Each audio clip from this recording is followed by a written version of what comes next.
Hello everyone, I am Taureor and welcome to another one of my Hearts of Iron 4 videos, and in this one we're going to see what happens if all the terrain is plains, if there are no mountains, no jungles, nothing like that to obstruct our movement. But before we begin, I want to address something.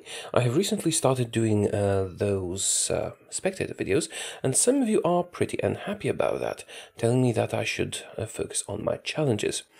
Well, challenges take a very long time to make, several days per video, and I understand that you might like them more than spectator videos, but I can't physically do 2 challenges a week. It's just not possible for me.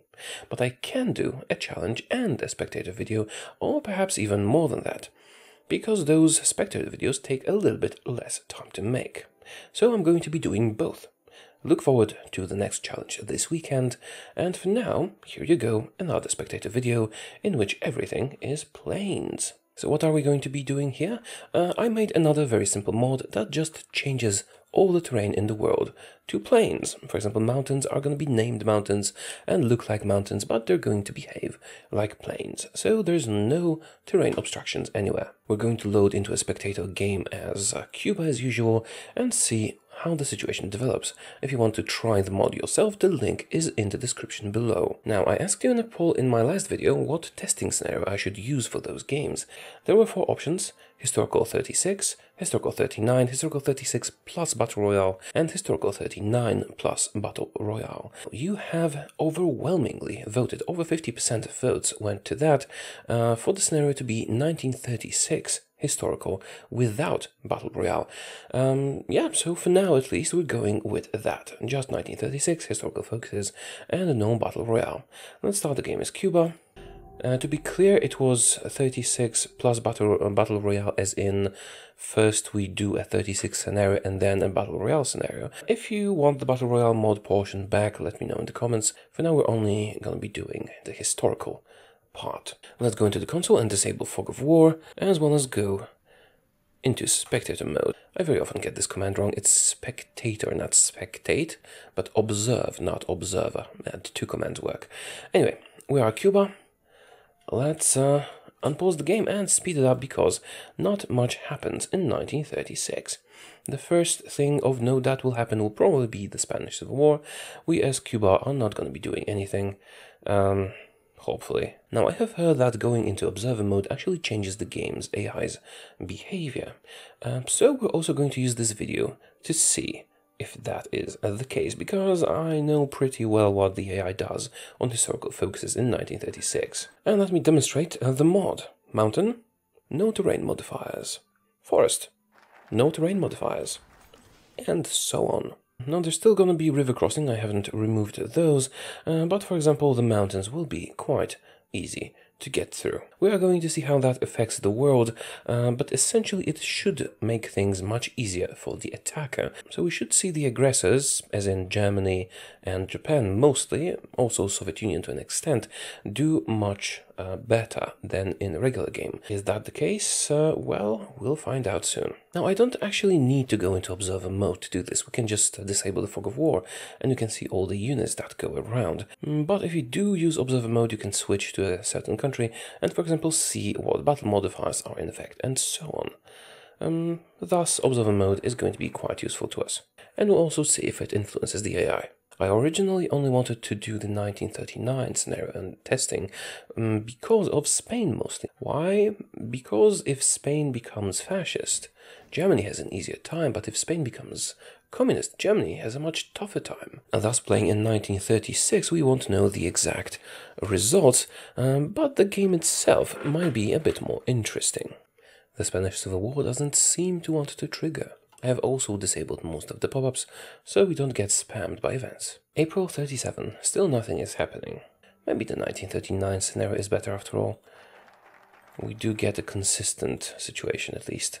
Japan is attacking China, but Spain is still peaceful. We can observe the effects of our changes here, and Japan is actually getting through here quite quickly. Communist China should be much easier to conquer in the current situation. But I suppose we'll see in a moment. Finally.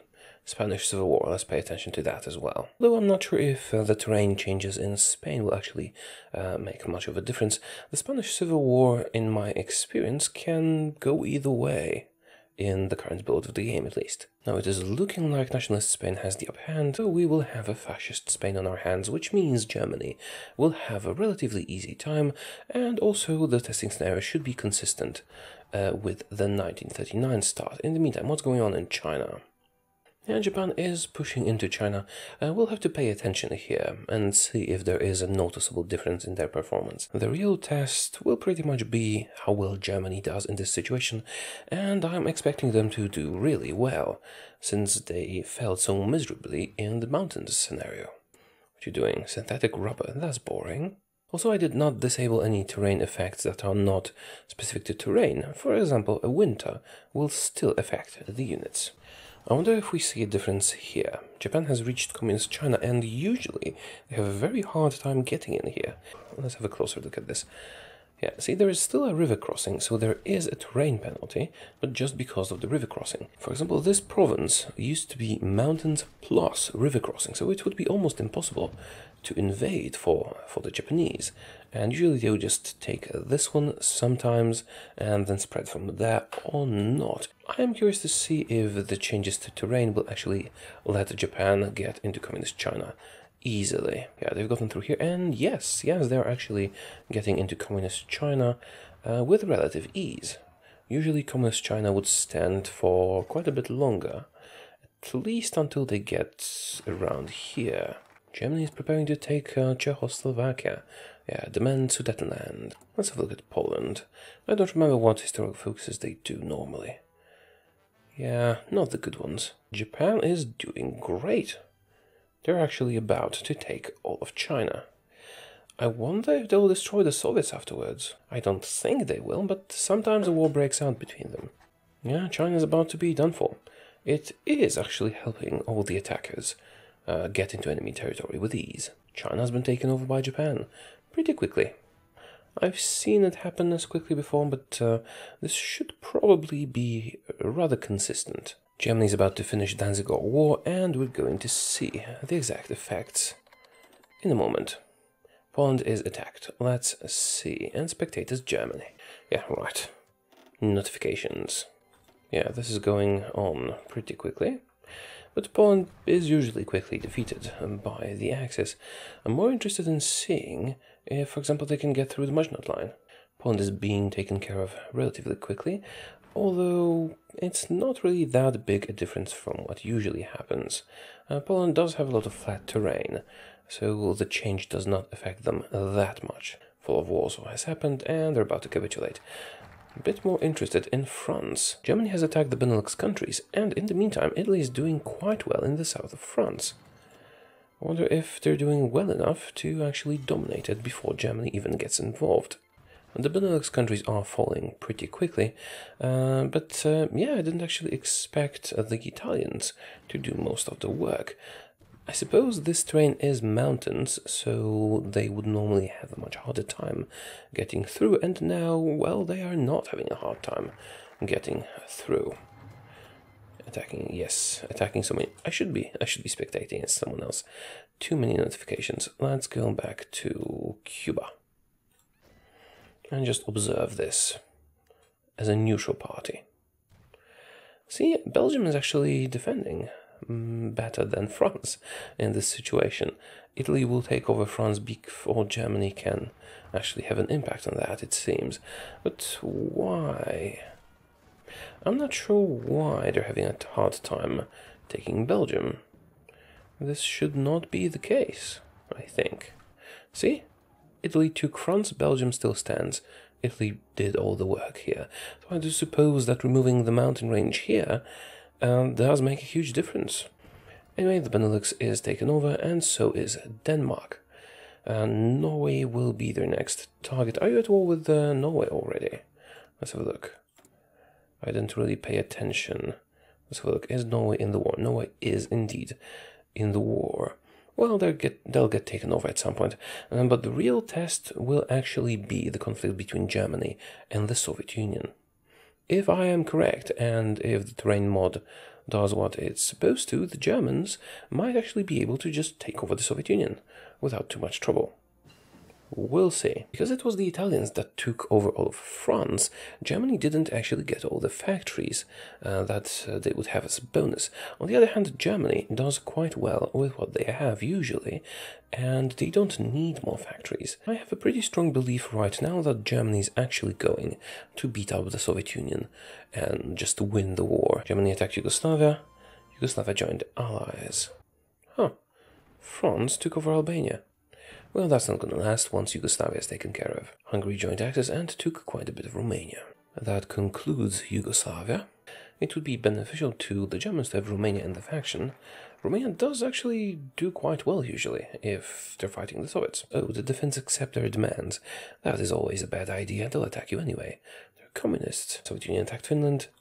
And they should actually do quite well because it will be easier to invade them now that the forests don't count. So Germany has a war goal on the USSR, but they're not attacking.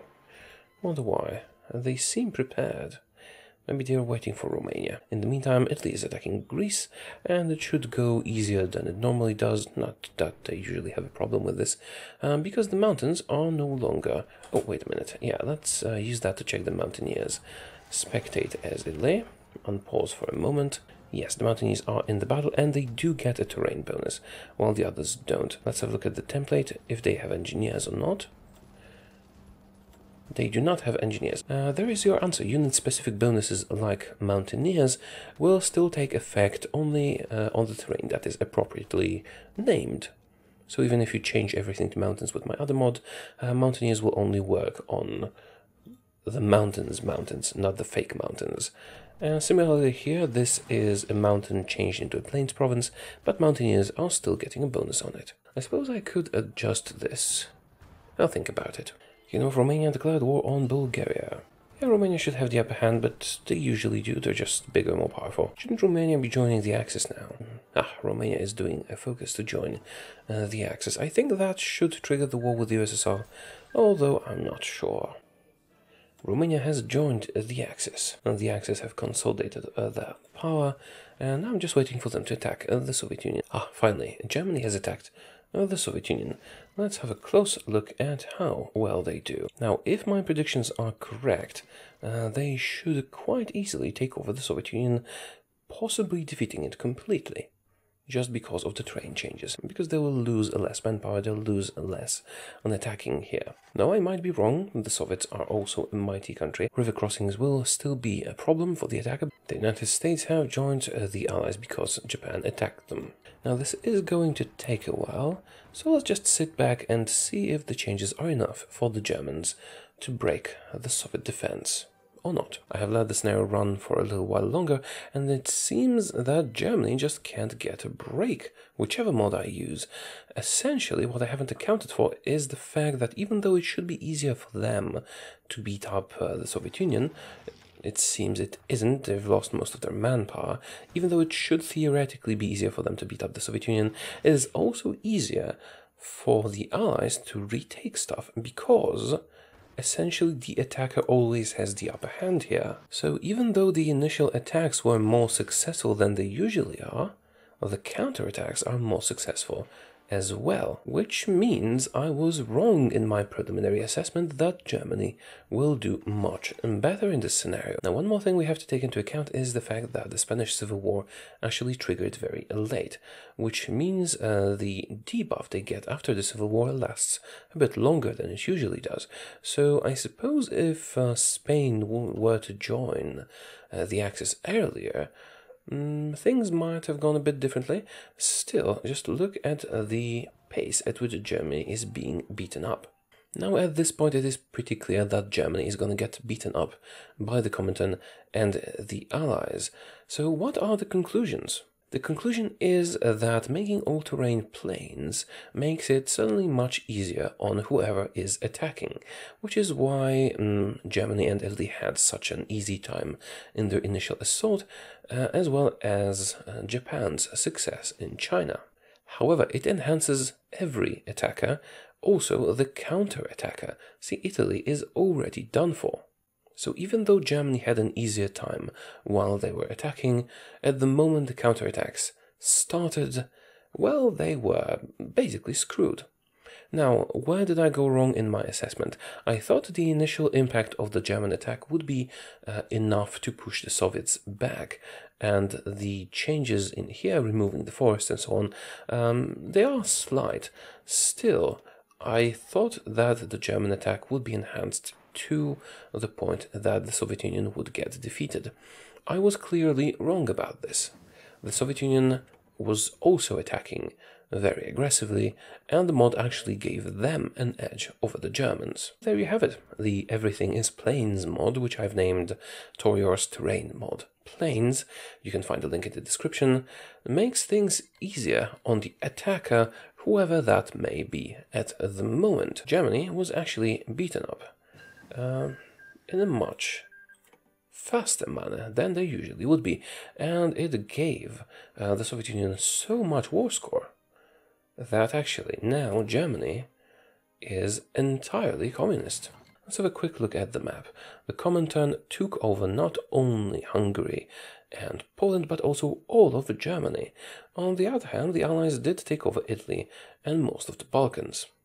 Yeah, that is about it. 1942, AI-only game, Germany was beaten up.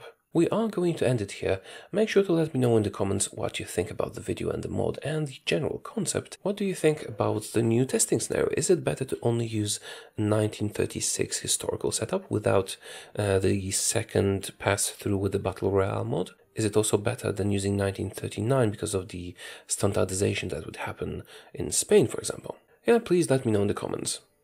Now I'm off to work on the challenge that should be up on the weekend. I already have it all planned out. And one more thing, I will be doing those spectator videos as well, and I do have several more mods. So if you want to influence which one of the mods I showcase next, vote in the poll that I've included in the card in the video. Oh, is that a tiny Austria? It is a tiny Austria. Huh. That is it for today. Thank you for watching, and I will see you soon. Goodbye.